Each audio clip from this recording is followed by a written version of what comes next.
Before I tell you everything that happened, I need you to do 3 things for me. First, watch this video until the end, because what I experienced was real, and you're not going to believe it until you hear the last word. Second, hit that like button and subscribe if you want more stories like this, ones that dig into the darkness most people pretend doesn't exist. And third, share this with someone who thinks working night shift security is just walking around half asleep with a flashlight, because I promise you, what happened to me was not a dream. It wasn't a prank. It was something ancient, wearing a new mask. I live in a dying town called Red Pines, wedged between 2 forgotten highways and a railroad that hasn't run a train in over 15 years. The streets are cracked, the lights flicker for no reason, and people don't smile unless they're selling something expired or poisoned. The job market here is non-existent. The only thing that grows in Red Pines is rust and regret. For years, I bounced between part-time jobs, warehouse work, janitorial gigs, busboy in the last open diner where the grease is older than me. I was crashing in the basement of a condemned building with peeling walls, black mold that moved when you stared at it, and a landlord who only showed up to collect rent with a baseball bat in case you couldn't. And that night, I had nothing left. Not a cent in my wallet, not a scrap of food in the fridge, just 3 ketchup packets, a cracked egg, and a half bottle of expired energy drink. I was ready to give up. But then I saw the ad, taped to the window of a closed-down hardware store, lit by one working neon letter. Security guard wanted, night shift only, Red Pines Outlet Mall, $1,000 per week, cash, all applicants accepted, apply in person, 10 p.m., southeast entrance. It felt like a joke, but there was no phone number, no email, just those words in thick, blocky letters, like they were stamped by something that didn't speak English very well, but knew what desperation looked like. And I showed up at 10:15 p.m. because I didn't care if it was fake, or dangerous, or a trap. Anything was better than starving to death in that basement. When I reached the mall, the southeast entrance was already propped open by a brick. Inside was total silence. No music, no cleaning crew, no vending machines humming. Just long stretches of dark tile floors and display windows covered in grime and dust. And right there, at the front security desk, was a sheet of paper, laminated and taped down like it had been there a long time. Printed in red ink were 4 rules. Rule 1. Do not enter store number 109 under any circumstances. It is not on any official map and does not exist in the daytime. Rule 2. The mannequins inside the fashion outlet on the 2nd floor will shift positions between 3 a.m. and 4 a.m. If any of them are closer to the security station than they were before, activate the emergency lights immediately and do not speak or move until the lights turn off. Rule 3. If a child appears on the security monitors between midnight and 2 a.m., immediately switch to camera 7 and keep it fixed there. Do not rewind, do not pause, and do not attempt to track the child on foot. It is not lost, and it is not alone. Rule 4. At exactly 4:44 a.m., the mall's PA system will activate, and you will hear a message. If your full name is spoken, you must leave immediately through the north exit. Do not look at your reflection in any windows or mirrors while exiting, and do not stop walking, even if you hear someone following you. I stared at that list, thinking it had to be a prank, or maybe some kind of ARG or immersive game. But something about the air told me otherwise. It felt thick, like being underwater, but dry, like breathing dust. And the light above the desk flickered exactly once, like it was saying, "Good luck." The second I turned to leave, the hallway behind me was gone, replaced by shadow. Not darkness, not the absence of light, but something pressed against your eyes, like hands covering your face. The only way forward was deeper into the mall. I picked up the walkie-talkie on the desk, half expecting a voice, but all I heard was static, like someone breathing inside a paper bag. And every step I took echoed too loud, like the floor was hollow, like I was walking on bones. I passed store after store, each one frozen in time, with mannequins facing away from the glass, lights buzzing in patterns that didn't make sense. That first night was quiet, except at 1:12 a.m. when I saw the child on the monitors, standing in the middle of the food court, not moving, not blinking, just looking up at the sky, even though there was no sky there. My hands moved without thinking, flipping to camera 7, and on that feed, the child was standing closer, as if the camera had been placed just inches away. I didn't breathe for 8 whole minutes until the child vanished. And then, all the monitors shut off at once and turned back on, showing static, except for store 109, which I hadn't seen before. But now, it was there on every screen. And the door was wide open, with smoke pouring out. I closed my eyes and counted to 30. When I opened them again, it was gone. Just static, and blackness, and nothing. But I never stopped thinking about that open door, and how something in that smoke moved against the flow, like it was crawling toward the camera. At exactly 4:44 a.m., the PA clicked on, and the voice spoke. It was a woman's voice, calm, friendly, polite, the kind you hear in elevators or train stations, and it said, "Good morning, Red Pines Outlet Mall Associates. Please remember to sanitize all stations before sunrise and always smile, and prepare for his arrival." It ended there. No name, no full name, not mine, but something about the last words made my knees shake. Prepare for his arrival. When I left that morning through the north exit, I looked at my reflection in the glass and saw a second smile behind mine. Not on my face, but in the air behind me, wide stretched too far, and I blinked, and it was gone. But I knew it had been real. I knew the job wasn't just strange, it was a test, or a punishment, or a cage. And worst of all, I came back the next night, not because I had to, but because something inside me whispered that I already belonged. And I wanted to see what came next. I told myself I wouldn't come back, but my feet moved before my thoughts could form. And by the time I realized, I was standing at the south entrance again. The brick was gone. The door was already cracked open just like before, and the same cold, dry air slipped out like a tongue tasting the night. And I stepped inside again, because even though every instinct screamed no, some part of me needed to know what this place was, what waited in the parts of the mall that never showed up on any blueprints and never turned up in any online searches. I passed the same security desk, and the laminated rules were still there, unchanged, but someone, or something, had drawn a new line at the bottom with thick black ink that hadn't dried yet. It read, "Do not follow the whistling," and the hallway lights buzzed louder, as if to acknowledge the change, and the walkie-talkie on the desk made a soft clicking sound, as if someone had just let go of the talk button. And this time I didn't sit down. I started walking through the mall with my flashlight low and my back against the glass.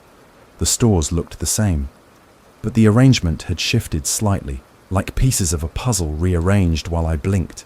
The mannequins in the fashion outlet were already facing outward, even though they hadn't moved yet, and their arms were bent differently than before. Fingers splayed like they'd just reached out and been caught, and I passed a store that had no sign, no lights, and no merchandise, just a room full of television sets stacked to the ceiling, all playing static, and one of them blinked for a second, showing my face even though I wasn't near a camera, and then went black again. And that was when I heard it, the sound no one warned me about, a soft, slow whistle coming from deeper in the mall, the kind of whistle someone does when they're bored or pretending to be. And I froze, remembering the new rule, and every muscle in my body locked as the sound grew louder and closer, but always just out of sight. I kept my eyes on the floor and moved sideways into an old shoe store, crawling behind the counter and turning off my flashlight, and from the corner of the cracked mirror behind the register, I saw a shape moving outside the glass. Something long and wrong, wearing a mall janitor's outfit but walking like it didn't have knees, like its bones bent the other way, and it kept whistling a lazy 4-note tune and dragging something behind it. Something metal that scraped the tiles and left a trail. And when it passed, I heard the walkie-talkie click again, this time followed by static that almost formed words, and I waited until the whistling faded into nothing before crawling out and resuming my patrol, pretending I was still just a guard and not a mouse in a maze designed by something that didn't understand mercy.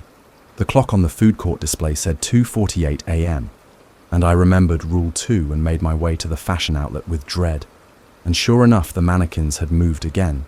One of them was halfway down the escalator, frozen mid-step, and its hand was curled into a fist, and the others stood along the glass facing inward now, like they were watching something inside the store. Something I couldn't see, and when I turned on the emergency lights, they buzzed for 6 seconds, then blinked out, and when they came back on, the mannequin on the escalator was gone. Just the faint imprint of a bare foot on the tile below it, and I didn't speak, and I didn't move. I waited until the lights turned off again, and all I could hear was something tapping in threes on the metal railing, and I backed away slow, keeping my breath short and shallow, and returned to the monitors, praying for static. Instead, I saw something worse. Camera 6 had been replaced by a live feed of store number 109, which still didn't exist. But now the door was open again, and inside was a narrow hallway made of shifting black walls that pulsed like veins. And at the end of the hallway was a mirror that showed the back of my head, even though I wasn't in the store. And I looked at the monitor, then at my reflection in the dark screen of the one next to it. And for a moment, the reflection didn't match. I was facing the monitor, but the reflection had its head turned sideways, staring at something behind me, and I spun around, heart pounding, but there was nothing, just the faint smell of smoke and the buzzing sound from the emergency light still echoing through the vents. And I waited for 4:44 a.m. with dread, the longest hour of my life. The walkie clicked on again at 4:31 a.m., and this time I heard something breathing heavy and uneven, like someone running underwater. And then it said one word, behind, and I didn't turn. I clenched my eyes shut and waited. And when the PA system finally clicked on at exactly 4:44 a.m., I was ready to hear my name, ready to run, but instead the voice said something else this time. It said, "Attention guests, the mall will be closing in 10 minutes. Please make your final selections and prepare your offerings." And then it went silent, and all the lights in the mall flickered once and turned blue for 5 full seconds. And when they returned to normal, the hallway I'd been standing in was gone, replaced by a single door I'd never seen before, and on it was a handprint burned into the wood. And I don't remember walking out of the mall. I just remember being outside in the dark, staring at my car with frost covering the windows, even though it was April, and the key was already in the ignition, and my hands smelled like burned plastic and old blood. And I didn't sleep that day, not even when the sun came up, because every time I closed my eyes, I heard that whistle again, the same 4-note tune, slow, dragging, and closer each time.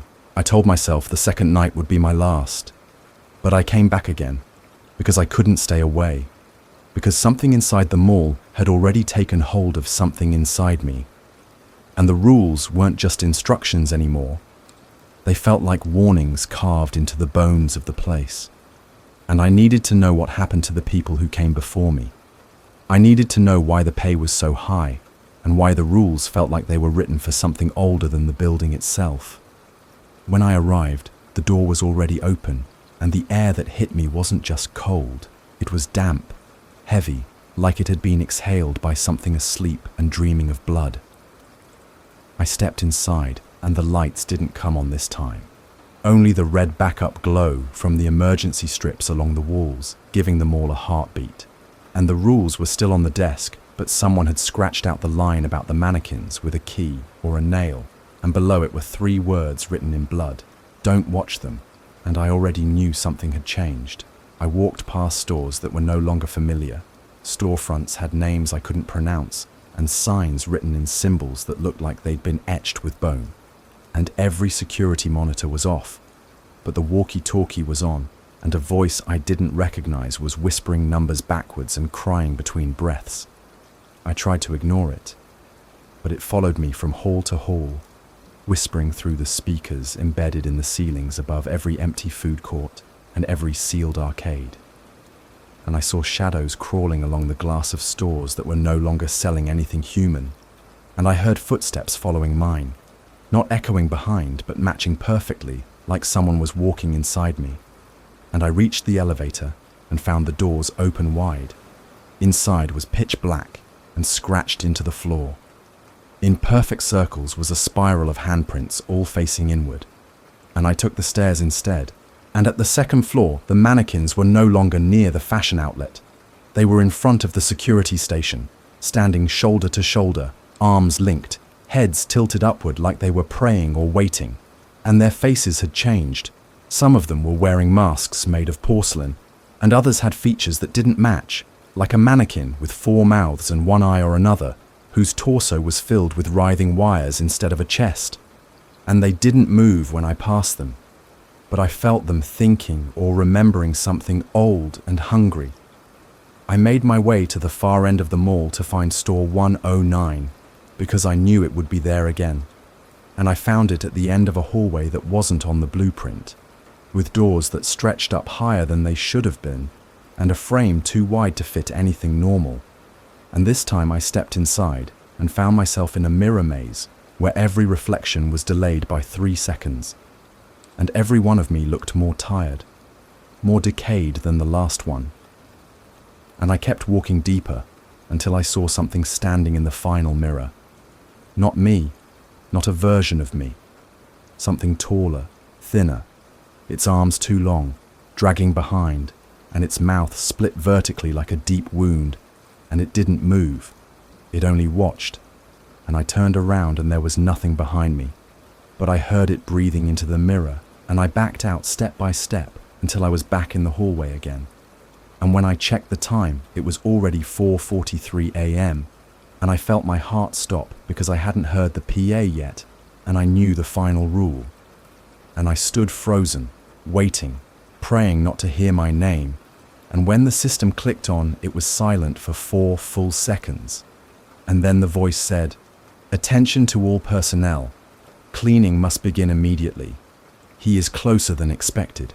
Repeat. He is closer than expected." And then it shut off, and every light in the mall turned off at once.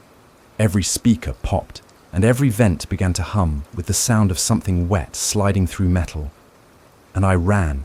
I didn't know where, but I ran past the food court, which now smelled like sulfur and meat, past the broken escalators where the mannequins were no longer standing still, and past the shoe store where the glass had been broken from the inside. And I felt something watching me from every shadow and every corner, and I felt the air shift behind me as if something wide and invisible was crawling low just out of sight. And I made it to the front entrance, and it was locked. It was gone, replaced with another wall of mirrors. And I saw the thing behind me in every one. The last guard, his mouth open in a scream, his eyes scratched out, and his fingers broken backwards, like he'd been trying to crawl into himself. And on the wall above him was a 5th rule scrawled in blood that wasn't dry, even though the body was rotting. Do not accept anything he offers. And the air behind me hissed as if someone had taken a deep breath. And I saw a shape moving toward me, made of smoke and ash and hands reaching outward from the core like a broken spider. And it whispered something I didn't understand, but I almost said yes, almost took a step forward, because it smelled like everything I ever wanted.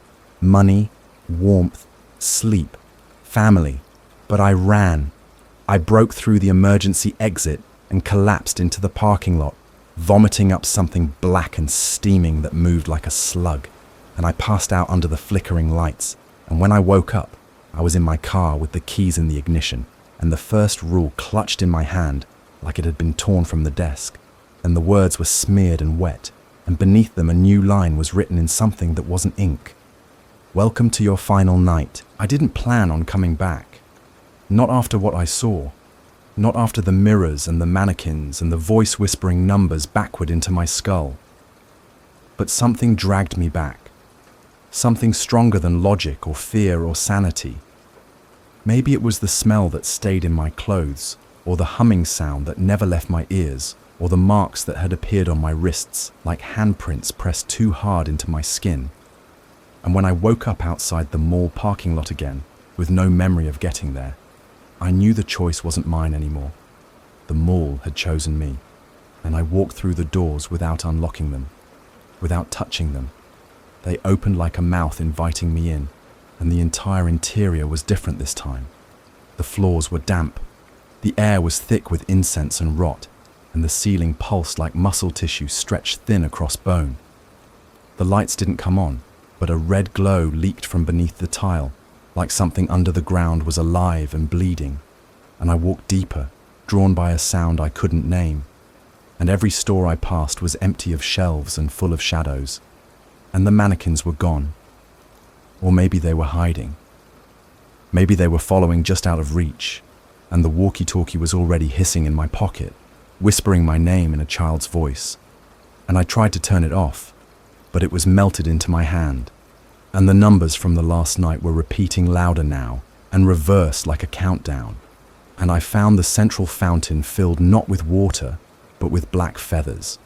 And something was crawling beneath them, long and wet and sobbing. And as I passed the bookstore, the covers of the novels were turning by themselves.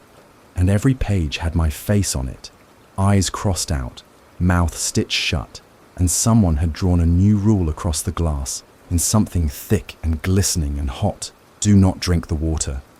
And that's when I heard the running again, the sound of something with too many feet pounding the tiles from every direction. And the emergency lights burst one by one as it drew closer, and I turned left and right. But every hallway bent back toward the center. And I knew then the mall was no longer architecture. It was a creature, and I was inside its stomach. And I ran through the food court now overgrown with vines that screamed when I stepped on them, past the broken carousel spinning without music and covered in dolls instead of horses, their eyes moving, their mouths silently mouthing help. And I made it to the office, the same one where I first found the rules. But the door was covered in hands, dozens of tiny hands pressing outward from the inside like children trapped in concrete. And when I touched the handle, they all screamed, and the door opened, and the room inside was not an office. It was a cavern, a cathedral of flesh and wires, and hanging fluorescent bulbs swinging over a pit that breathed. And the pit whispered the final rule, accept him. And I felt my knees buckle as something rose from the center of the pit, a shape made of voids, eyes that opened sideways, mouth stacked vertical, limbs that moved like smoke and lightning. And it spoke not with sound but with pressure, like a thought shoved too deep into my brain. And it said, welcome home. And I screamed, but no sound came out, and I felt my skin begin to blister like it was being rewritten, like the mall was trying to wear me like a uniform.